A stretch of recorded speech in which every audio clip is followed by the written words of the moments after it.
napaka-amazing, and how grateful we are to have FirstVitaPlus, no? Marami tayong matutulungan, maraming umaasa na matutulungan pa ng FirstVitaPlus, di ba? So we have Engineer Eli Katabay. He is a retired civil engineer. He turned 78 and he was diagnosed with stage 4 prostate cancer in 2018. And because of his heart blockage, they could not do any surgery. They could not clear him CP, cardiopulmonary clearance. So they could not clear him for that surgery. So the hope is, he just took FirstVitaPlus Platinum, and his PSA is prostate specific antigen. It is the protein made by cells in the prostate gland, and his PSA started from 593, and then it during the course of him taking the FirstVitaPlus, tumaas pa, it went up to 1,000, but then it went back down, he just continued taking it, and then his PSA is now I think 2 point something. Ayan, so this picture, I love this picture talaga, because this is Giancarlo Santa Ana from Bulacan.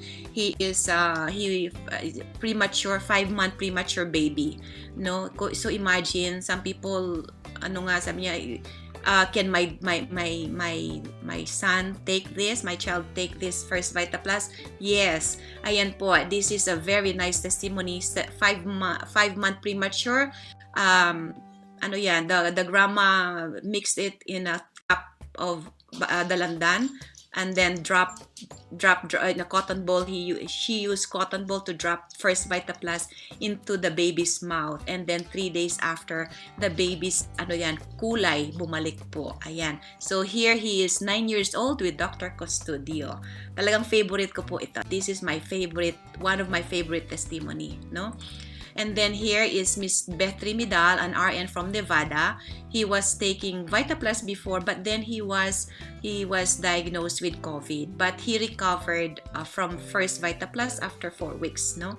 Ayan. And then this is my Danny, my brother-in-law. He was diagnosed with nasopharyngeal cancer in 2016. At that time, we only have the Guyabano Gold, and so while he was on chemo, he was on radiation, he was taking this FirstVitaPlus through his peg tube po, in his stomach, no? Kasi nandito yung radiation, so he can barely swallow. So he has a tube in his stomach, and that's where he feeds himself. So he was also diabetes, no? So his blood sugar went down, and his cancer, up to now, his PET scan is still negative for cancer, and I really praise God and thank FirstVitaPlus for that, no? And Mr. Liotero is diabetic. He was supposed to have surgery, amputation of his right foot, but because of FirstVitaPlus, ayan, his foot was saved. No more surgery, no? His blood sugar went down to normal, within normal range. Then we have Mr. Romeo Aguirre from San Diego. He is a retired Navy. He was tested positive back in April last year, and they sent him back home from Naval Hospital. No medication. He just boosted himself with VitaPlus, and he is COVID free, and he even donated plasma to American Red Cross twice already. Okay, so Miss Lori was diagnosed with cervical cancer, and about 2 months of FirstVitaPlus, the pap smear test was negative, and now she is cancer-free. Ayan. So ito po, very bad psoriasis po yan. But with the help of FirstVitaPlus, tignan nyo po the upper picture, the skin is a lot better. Di po ba? And then here we have Jennifer Garcia. He had eye tumor. He was bedridden. He was suffering from headache and muscle pain. So in 3 months after taking FirstVitaPlus, the eye tumor nag-shrink siya. Shrink and gained immune system, her immune system back. Ayan. So Mr. Voltaire and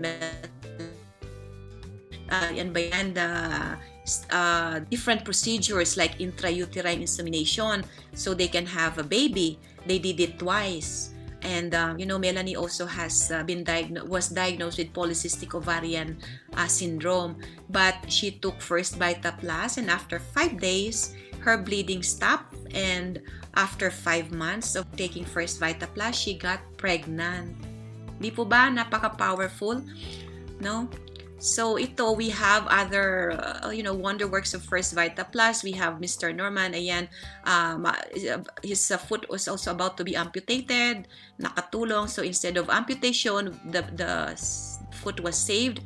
And then Dr. Clarita Martinez, ayan, a school principal in Bulacan, Caloocan, with thyroid problem. May goiter po siya, no?